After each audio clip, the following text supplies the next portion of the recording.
Assalamualaikum warahmatullahi wabarakatuh. Waalaikumsalam warahmatullahi wabarakatuh. Selamat pagi dan salam sejahtera bagi kita semua, yang terhormat Bapak Ibu guru penguji yang hadir pada hari ini. Pada kesempatan kali ini kami akan memaparkan hasil laporan stok oknum yang kami kerjakan. Sebelum itu, izinkan kami memperkenalkan diri terlebih dahulu. Perkenalkan, nama saya Razita, nomor absen 26. Perkenalkan, nama saya Muhammad Yasin Buju. Perkenalkan, nama saya Nadia absen 15. Perkenalkan, nama saya Iza, nomor absen 19. Materi pertama akan dibawakan oleh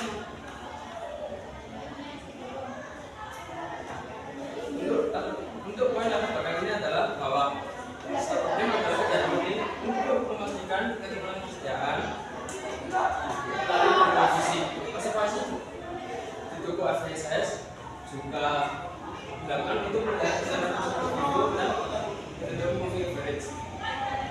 Untuk isi laporan mencakup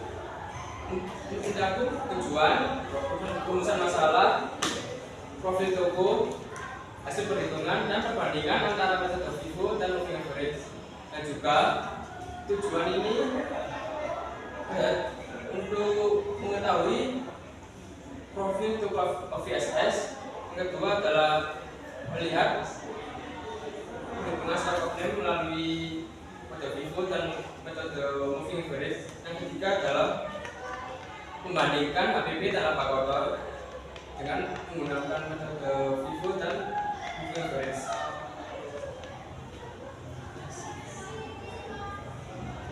Business profile OVSS store. OVSS store located at Kusangapur number 148 Malang, founded in 2013. The store start small and to assist after that become complete and trusted by customer.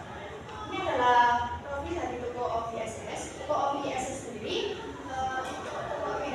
beralamat di Jalan Kusangapur nomor 148 Singani, Sukoharjo. Toko OVSS berdiri pada tahun 2013. Toko OVSS sendiri pertama hanya menjual beberapa jenis produk saja, tetapi semakin lama semakin berkembang dan kemudian dipercaya banyak pelanggan.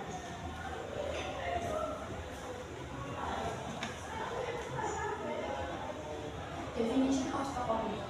Inventory is all about knowing what you have, what you sold, and what it costs. FIFO methods sell the oldest item first, while moving average using average cost every time you buy. The good inventory method can help business control stock and maximize profit. Jadi, persediaan adalah mengetahui tentang apa yang kita punya, apa yang kita jual, dan berapa biayanya. Metode FIFO sendiri menjual barang persediaan yang datang paling awal, sedangkan metode moving average menggunakan harga rata-rata setiap terjadi transaksi pembelian. Metode pencatatan yang tepat dapat membantu bisnis mengkontrol stok dan meningkatkan laba perusahaan. Di observasi ini kami menganalisis berbagai transaksi sebagai dasar dalam pemeriksaan stok oknum. Di sini kami menampilkan beberapa contoh bukti transaksi seperti bukti transaksi pembelian dan bukti transaksi penjualan barang. Untuk melihat bukti transaksi yang lebih lengkap dapat men-scan kartu yang telah disediakan di bawah ini. Di observasi ini kami mengambil 20 sampel produk untuk menghitung stok oknumnya menggunakan dua metode penghitungan persediaan, yaitu metode FIFO dan metode moving average. Pada kesempatan kali ini, izinkan kami menampilkan salah satu produk yang kami hitung, yaitu Lay Mineral.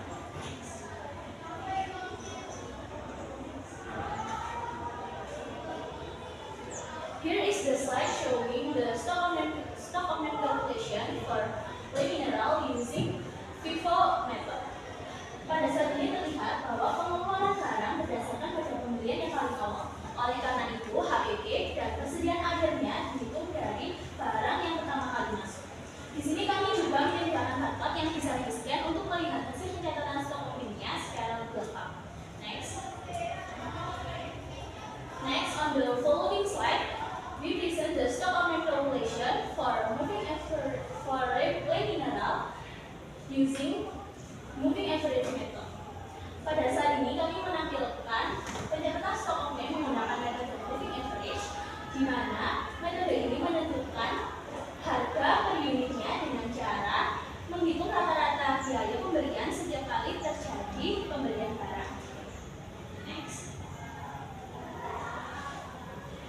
hasil perhitungan kedua metode tersebut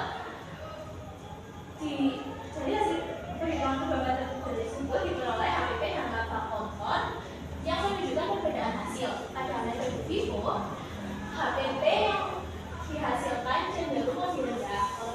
Oleh karena itu, laba kontor yang diperoleh menjadi lebih tinggi. Sedangkan dengan metode moving average, HPP-nya cenderung lebih tinggi sehingga laba kontor yang diperoleh menjadi lebih rendah daripada metode FIFO.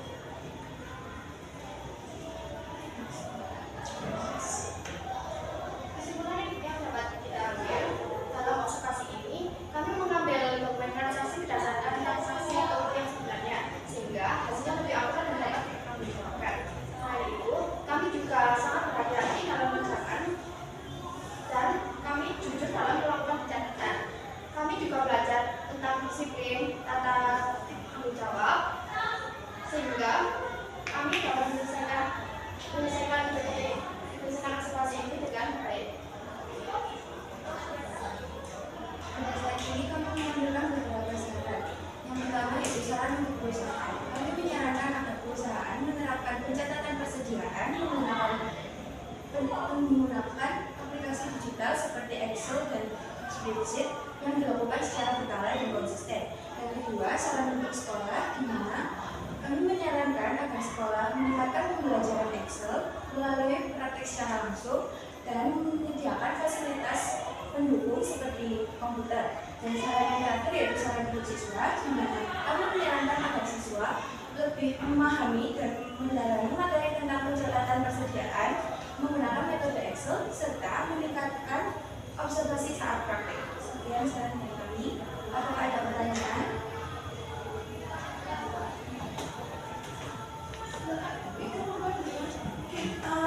Simulasi ini pertanyaan yang belum saya tanyakan sudah diberikan di sini. Saya mau bertanya aja, ketika kalian melakukan laporan observasi ini kan apa yang teman bisa ya? Ya, lumayan banyak.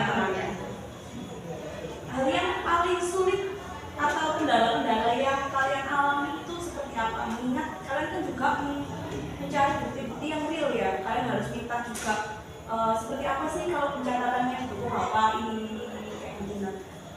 Coba kamu bisa menyebutkan kendala-kendala apa saja sih saat kamu melakukan observasi di buku ini? Terima kasih atas pertanyaan Ibu. Izinkan kita berdiskusi terlebih dahulu. Jadi 100 Iya Mah ya bener. Bener saya. keluarga aku.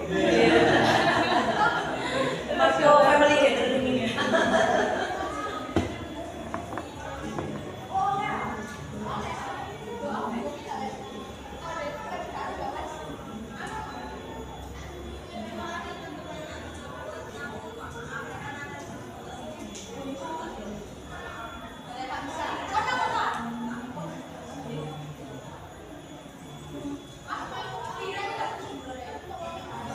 Oke, menghemat waktu. Pilihlah nota yang di buku tersebut dulu. Karena buku tersebut nota yang lebih dari 30 stok, karena yang kita pilih itu lebih sedikit dari kota yang ada. Berarti lebih ke arah memilih atau memilah bukti-bukti nota dari toko tersebut yang menurut kalian bisa kalian kaji untuk laporan ini. Terima kasih Marco. Terus lagi, kalau kita kemarin katanya jual beli ya, kalau data jual beli itu sudah bisa. Makanya kalau sama-sama menggunakan kata riba, kita dikasihkan ada riba. Sedangkan riba itu juga bisa terjadi di yang namanya kegiatan jual beli. Menurut kalian riba yang terjadi di jual beli itu kayak apa? Riba. Biasanya pemilik. Kita di jual beli ini juga ada ribanya. Disebut penjualan atau kegiatan jual beli yang dilarang di dalam Islam adalah yang mengandung riba. Contoh riba dalam kegiatan jual beli apa? Yang saya minta.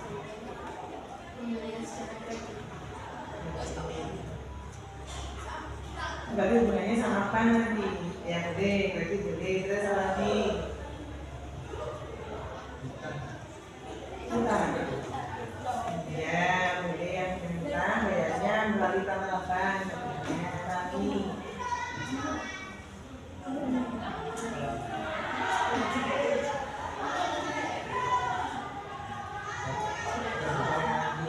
lagi atau melakukan kegiatan kelurahan yang adalah menjual tanah dengan melebihi harga modalnya. Misalnya regane 1.000 didol 3.000. Nanti yang tak terima kasih.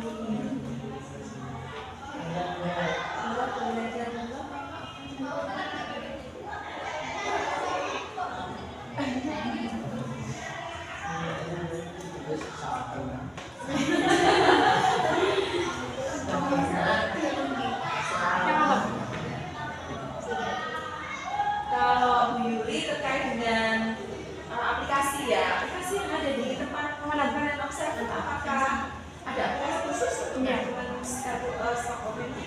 Tidak, Masih belum ada sama sekali.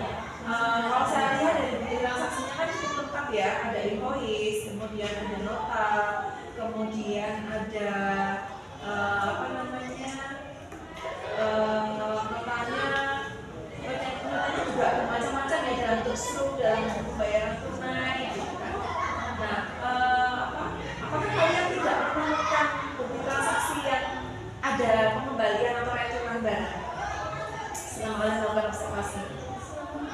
observasi di luar tersebut belum ada pelanggan yang melakukan retribusi atau Berarti di perhitungan juga tidak ada retur ya? Ada. Oke. Aplikasinya juga tidak ada, berarti yang di sana masih menggunakan seperti apa?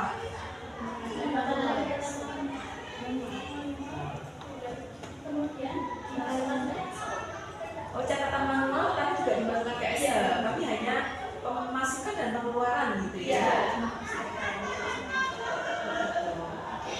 Nanti mungkin kedepannya kan ini bisa kalian tunjukkan ya hasilnya apa yang kemudian sudah dipakai oleh UMKM tersebut untuk seterusnya gitu jadi acuannya. Terima kasih Bu Aja. jadi Bu Yuki kan bilang kalau kedepannya ditunjukkan. Jadi kemarin apakah belum ditunjukkan ke tokonya kalau menggunakan metode FIFO itu seperti ini, average seperti ini, sudah kok.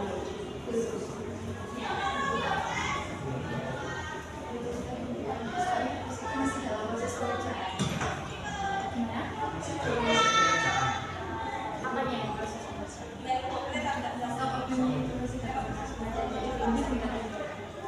belum bisa ditunjukkan. Jadi yang menghitung secara FIFO dan average hanya kalian. Iya, belum ditunjukkan ke tokonya. Oke. Kalau saran tadi, sarannya untuk perusahaan itu kan hanya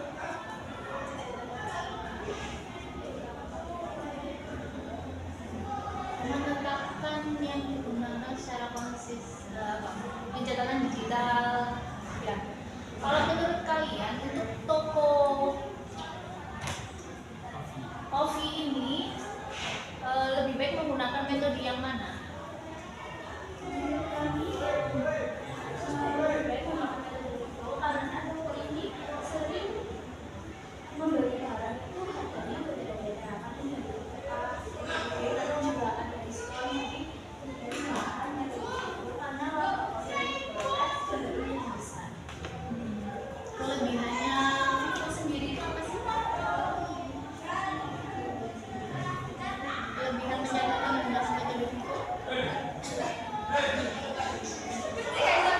Di sini ada diskusi sebentar ya.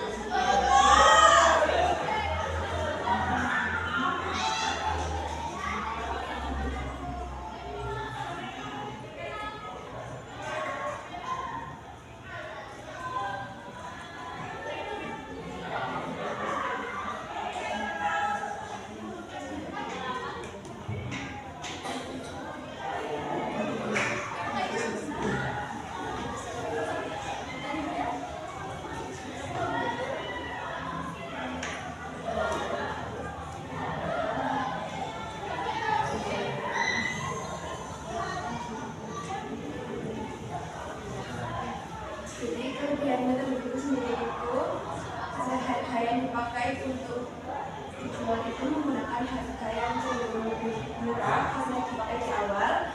Jadi harga BP yang dihasilkan itu lebih rendah sehingga menghasilkan pendapatan yang lebih rendah.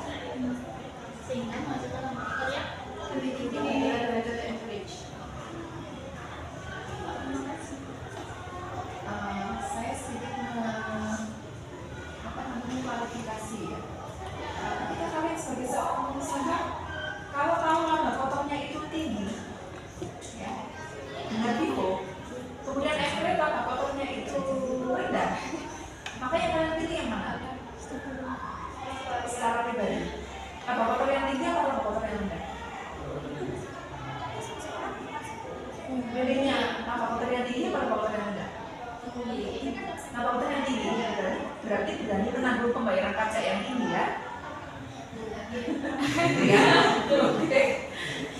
Jadi kalau secara umum itu yang dipilih, yang lebih baik disarankan itu adalah moving average, karena tidak ada manusia dimanapun itu yang menginginkan pembayaran pajak tinggi, dimanapun menginginkan pembayaran pajak rendah ya, misalnya dia kena untuk pajak UMKM ya, mungkin hanya itu aja.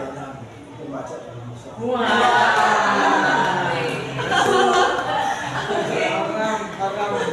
Mungkin itu saja ya anak-anak.